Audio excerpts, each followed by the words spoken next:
What if the greatest threat to the British monarchy isn't a protester outside Buckingham Palace, but a prince still inside the family? For years, the scandal surrounding Prince Andrew has hovered over the royal institution like a storm that refuses to pass.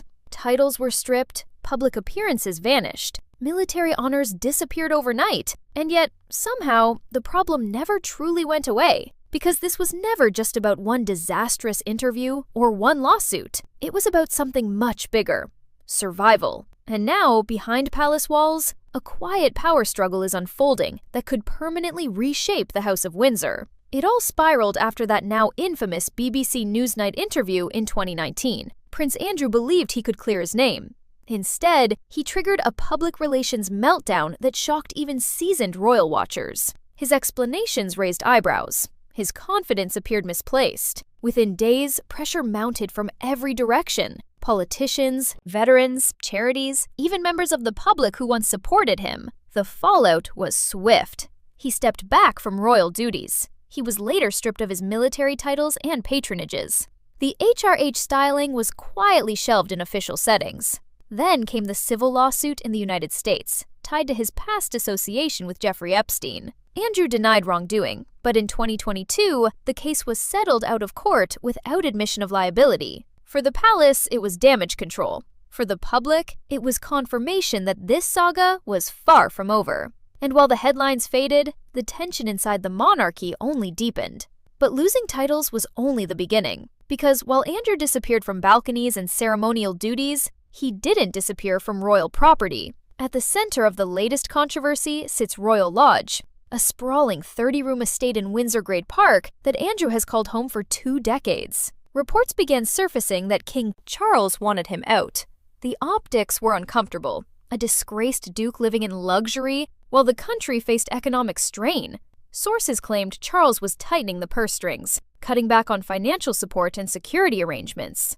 Andrew, however, appeared reluctant to leave. What started as a quiet internal discussion quickly became a very public standoff. Moving trucks were rumored, deadlines were whispered. Yet Andrew remained. And suddenly, the issue wasn't just about scandal. It was about authority. If the king couldn't move his own brother out of a royal residence, what message did that send? Behind this property dispute lies a larger strategy that King Charles has been signaling for years. A streamlined monarchy. Fewer working royals. Lower costs. Less controversy. It's a modern approach aimed at restoring public trust after decades of turbulence. But implementing that vision is easier said than done when family is involved. Charles has taken a cautious path, removing Andrew from public duties but avoiding explosive confrontation. No dramatic expulsion, no public denunciation, just gradual distancing, funding adjustments, reduced visibility, quiet repositioning. Some see this as measured leadership.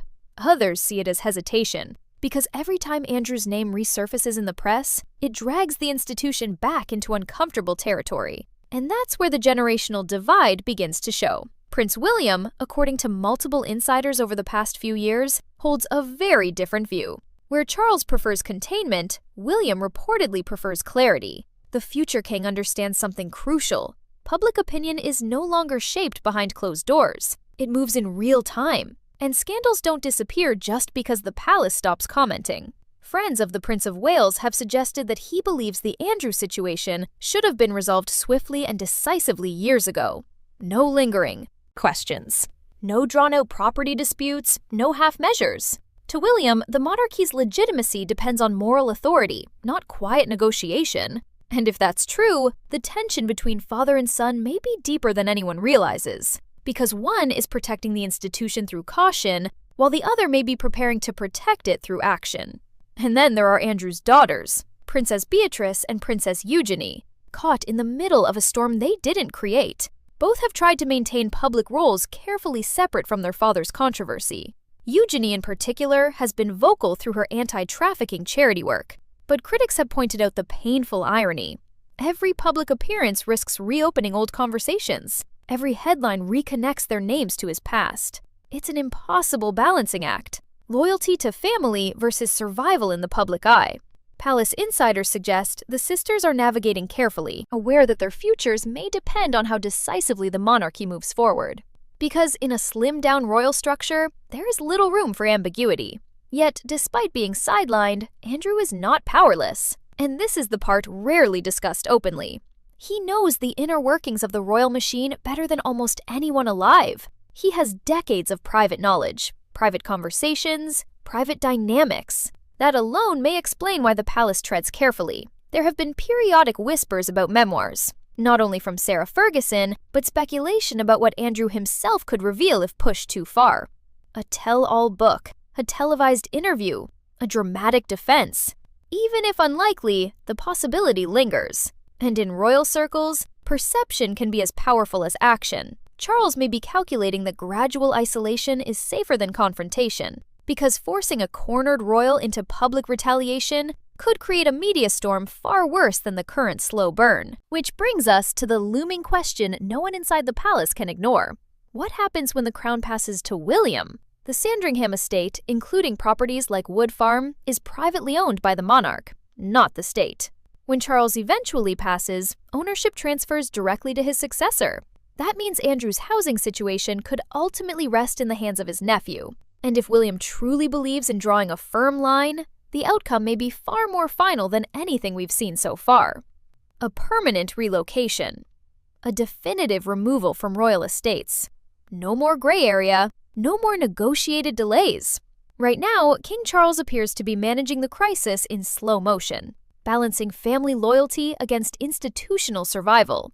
But time may not be on his side. Every unresolved question becomes tomorrow's inheritance. Every delayed decision becomes future pressure. And the monarchy, once protected by silence and distance, now operates under a global microscope that never blinks. And this is only the beginning of the story. For all the quiet maneuvering happening behind palace walls, one thing is becoming impossible to ignore. This situation isn't stabilizing. It's stretching. And the longer it stretches, the more fragile the monarchy begins to look. Public patience has limits, especially in an era where accountability is demanded instantly. Every new report about Prince Andrew's living arrangements, finances, or private meetings reignites the same question. Why is this still unresolved? The palace may believe that time softens scandals, but in the digital age, time often does the opposite. Stories resurface. Clips go viral again. Old headlines feel brand new. What was once yesterday's controversy becomes today's trending outrage. And with each cycle, the crown's credibility absorbs another quiet bruise. The financial element adds another layer of discomfort. Reports over the past few years have suggested that King Charles reduced Andrew's allowance and reconsidered security funding. Security, in particular, became a flashpoint because it touches on public money. Should taxpayers contribute to protecting someone no longer performing public duties? That debate alone ignited fierce reactions. Andrew reportedly sought ways to privately fund his security, signaling he had no intention of fully disappearing from royal life. But the optics remained awkward. A sidelined duke negotiating protection while maintaining residence in a 30-room mansion doesn't align neatly with a monarchy promising modernization and fiscal responsibility. And perception, in this case, may be more damaging than any formal accusation. But here's where the situation becomes even more delicate, because exile isn't simple when bloodlines are involved. Andrew is not a distant cousin. He is the king's brother. The late Queen Elizabeth II was widely believed to have had a soft spot for him, and that legacy still echoes through palace corridors. For Charles, this isn't merely institutional management. It's deeply personal. Removing a sibling from royal property is not just administrative, it's symbolic. It signals a line being drawn in public view. That may explain the gradual approach we've seen so far. Rather than a dramatic expulsion, we're witnessing a slow tightening. Reduced privileges, subtle relocation pressures, strategic silence. It's less execution and more erosion. Yet that erosion strategy carries its own risks, because drawn-out tension creates space for speculation, and speculation is fuel for media firestorms. Some royal commentators have floated theories that Andrew is being quietly encouraged to live a more private life away from central royal estates, possibly overseas. Others question whether financial constraints alone will eventually force his hand. But none of these scenarios eliminate the core issue. His association with controversy remains permanently attached to the royal brand. Even if he vanished tomorrow, the history would remain searchable, clickable, and endlessly replayable.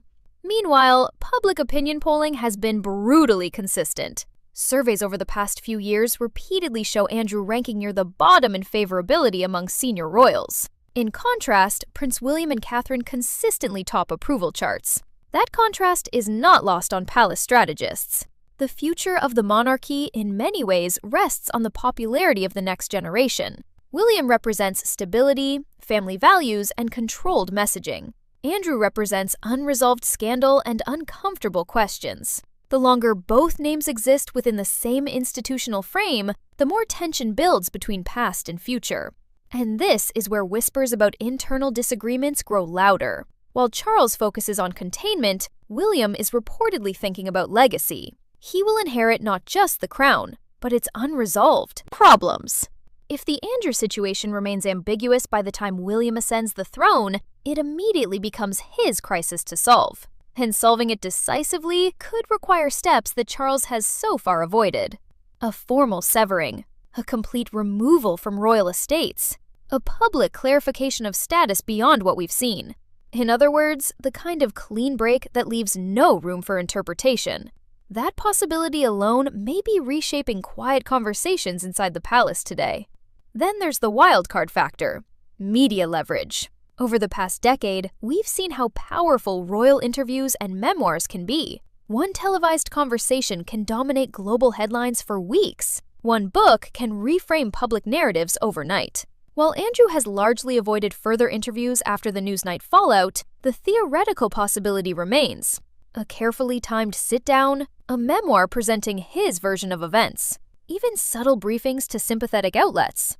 The palace cannot ignore that risk, because once words are spoken publicly, they cannot be recalled. That reality may be influencing the cautious strategy currently unfolding. At the same time, Andrew's relative isolation appears to be intensifying. Invitations to major royal events have reportedly been limited. Public balcony appearances are off the table. Official roles remain suspended. In many ways, he exists in a liminal state, neither fully expelled nor fully embraced. And that in-between status creates an unusual tension. It's not redemption, it's not punishment, it's something murkier, a prolonged pause. And pauses, especially public ones, invite scrutiny. The generational contrast only sharpens this moment. Charles was raised in a monarchy that prioritized privacy above all else. Problems were managed quietly. Scandals were minimized through distance. William, however, operates in a radically different landscape. Social media, viral clips, investigative journalism, the information cycle is relentless. The idea that silence alone can neutralize controversy feels outdated. And if William believes decisive transparency is the only path forward, then the clock is ticking toward a turning point. But perhaps the most significant factor is symbolic power. Monarchies thrive on image, ceremony, stability. When internal disputes spill into public view, especially disputes over property and financial support, they chip away at that aura. The siege of Royal Lodge, as some commentators have nicknamed it, may seem trivial on the surface. A housing disagreement between brothers. But symbolically, it represents something deeper. Authority being tested.